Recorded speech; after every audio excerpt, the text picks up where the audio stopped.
Welcome back to Sports Talk is McKinney. This is the one and only Loose Cannon, David McBee, along with the Zen Master, Mike Hemme, and we're on the road in Cincinnati, Ohio this week. We just got back from watching the Pittsburgh Steelers defeat the Cincinnati Bengals in one hell of a wild card game there. I'm telling you, it was a crazy game. And that brings us to our final segment tonight where we're kind of talking about we're actually going to change it up a little bit this week, Mike. I'm going to talk a little bit about the Moron of the week, and Mike's going to actually talk about the inspiration of the week. I guess it'll be your brag of the week. A little good cop, bad cop. Yeah, good cop, bad cop. And, of course, my person I'm going to go with, and I have to go with it because, for one, we were there. We experienced the agony that the Cincinnati Bengals fans went through tonight firsthand. And I'm talking about Vontaze Burfict. He's a linebacker for the Cincinnati Bengals. He is going to be my moron of the week for just an inexplicable vicious helmet shot that he did to Antonio Brown in the final seconds. That cost the Cincinnati Bengals their first playoff victory since the Boomer Esiason days of 1990. It was just a complete, it was just a complete, you can't even get the words for it. It was just, I still can't actually believe it happened. The Steelers are driving, they're running out of time, throw across the middle to Antonio Brown, doesn't make the catch, but then just a complete cheap shot in the time you're trying to win your first playoff game in almost 25 years, Mike. It was just absolutely, just blew my mind, the lack of professionalism by him,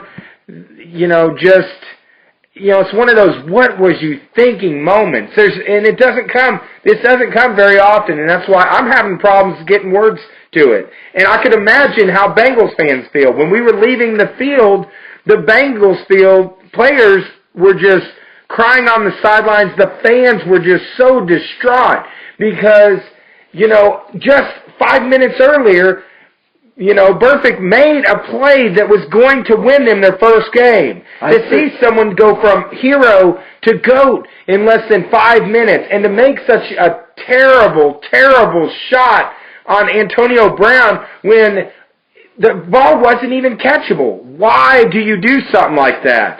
And that's a question I know that Cincinnati Bengals fans are going to be asking. There were so many, that was the word we heard when we were leaving the stadium.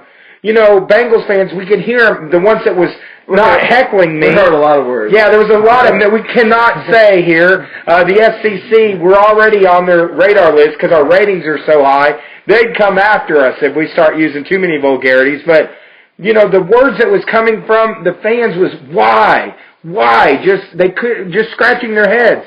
And then if I have to have a co-moron of the week, I'm putting Pac-Man Jones right beside him.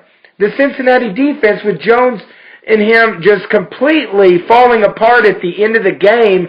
Jones, of course, makes just a stupid play. Brown's still down and hurt. Joey Porter, one of the coaches for the Steelers, is coming onto the field.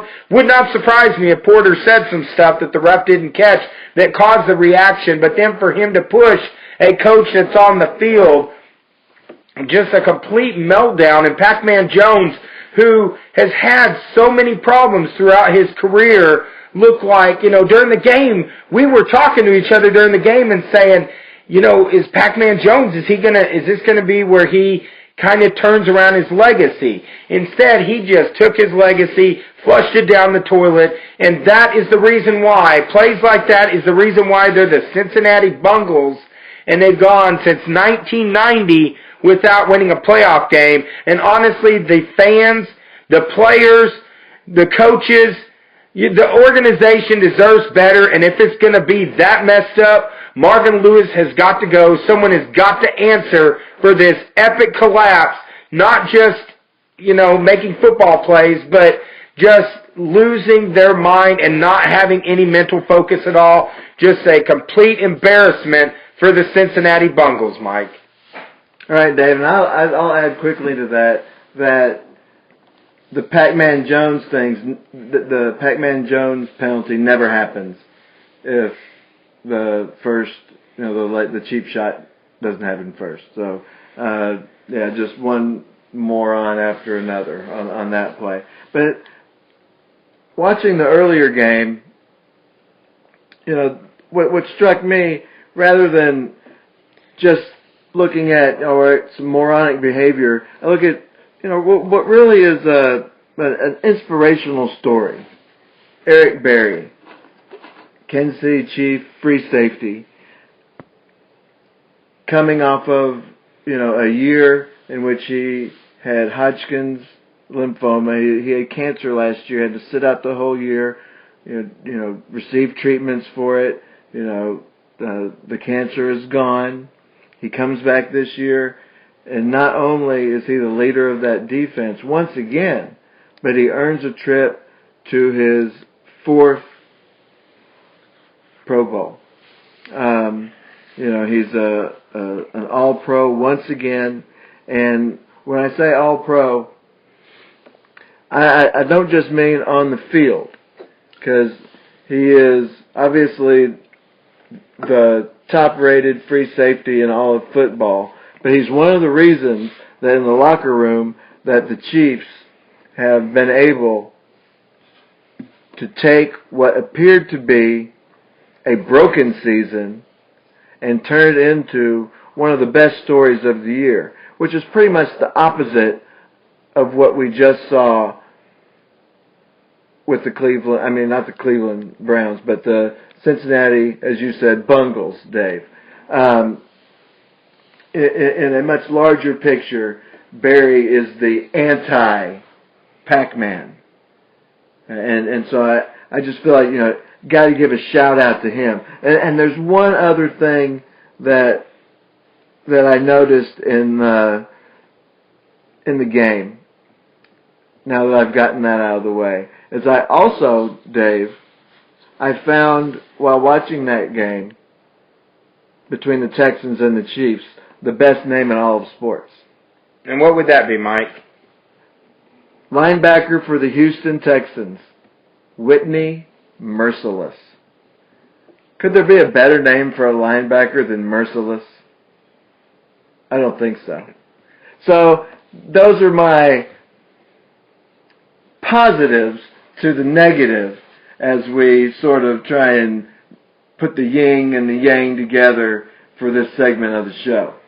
Well, Mike, it's all about Zen, and, all those athletes out there need to be making a New Year's resolution to not end up as the moron of the week on Sports Talk is McKimmie. It's a new year. Don't do crazy stuff like what we saw tonight. That was just an embarrassment to the game. But, when I hear the word merciless, that reminds me the theme that we had coming in was Stone Cold Steve Austin. And that Merciless, that would be a great pro wrestling name, I'll tell you what. And I will say one final thing as we get ready to go off the air. Of course, we're in Cincinnati, and my nickname, the Loose Cannon, was after Brian Pillman, who actually played for the Cincinnati Bengals back when they used to win playoff games back in the 80s and the 90s. And, so being back here in Cincinnati, I'm sure Brian Pillman, wherever he's at right now, is just losing his mind and probably cutting a promo on the Cincinnati Bengals because the way that they played was an embarrassment. Boomer Esiason was talking after the game and just said he was embarrassed to be affiliated with the Cincinnati Bengal organization with the way their players and fans acted. But for all the negativity with that, the Eric Berry story, just an outstanding story. That's what we should be talking about. Not things like this, all this stupid stuff that the Cincinnati Bengals did tonight. But what sports should be about. Yeah, that's what sports is all about, building people up, making them good people. Sports changes people's lives. And speaking of lives, this next week, guys, we're getting ready to take a flight back. But when we get back in Arkansas, we'll be coming with a show again next week. But over this next week, guys, go out and just be nice to people. Be like an Eric Berry, because karma can have a way of coming back. And I really feel karma had a lot to do with the Cincinnati Bengals, And congratulations to the Kansas City Chiefs, Pittsburgh Steelers.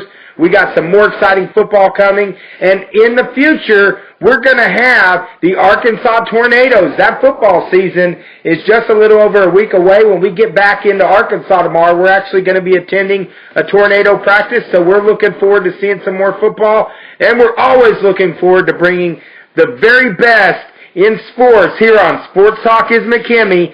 And we'll see you all next week and hope you guys have a great week.